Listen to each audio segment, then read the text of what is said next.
Hi, I'm Shadi Rangel and you're watching PBA Draft Room TV. Napapansin po namin na 88% ng aming viewers ay di pa nakasubscribe.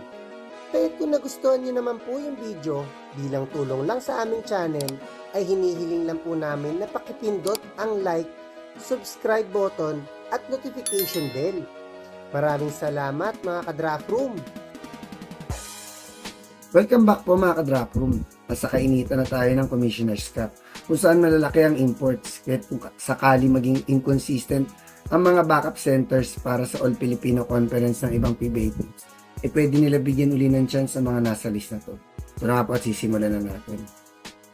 Sa rank 10 na yung 6'7" na si Jaymo Egilos. Naipakita ni Jaymo this MPBL season na kaya niya maging solid backup center ng isang championship team sa pamamagitan ng solid interior defense, putback at pagkuha ng mga mismatch sa ilalim pag nakapokus kay Balti ang depensa. Sa rank 9 na 6'7" na si Shadi Rangel.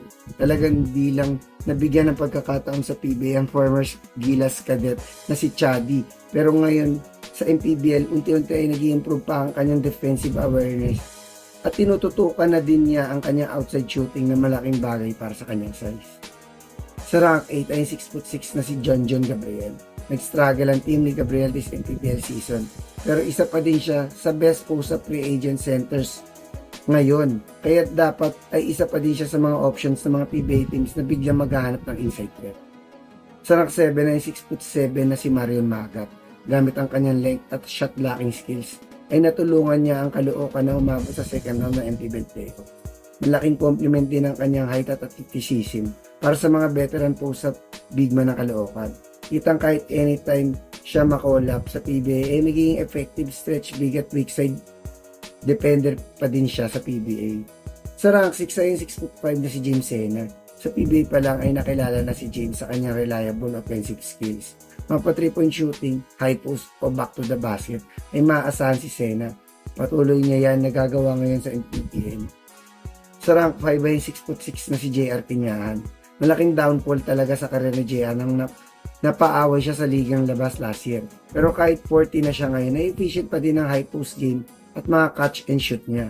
Kahit kung may PBA team na need ng veteran stretch big man na talagang efficient, ay pwedeng subukan uli si Kinyahan kahit one conference lang. Sa rank 4 ay 6'7" na si Raba Aloseni. Kahit bilang backup ni Slaughter ay kita na reliable pa din ang kanyang post team. At nag-improve din ang kanyang outside shooting. Nagbawas din siya ng timbang na nagpabalik ng kanyang kondisyon.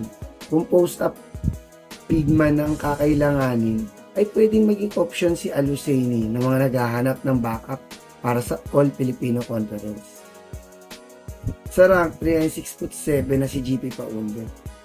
Isa sa best big man interior defender this MPBL season si GP. Isa din siya sa mga pinakabata pa sa list na to na may natitira pang athleticism na maasahan pa ang inside game.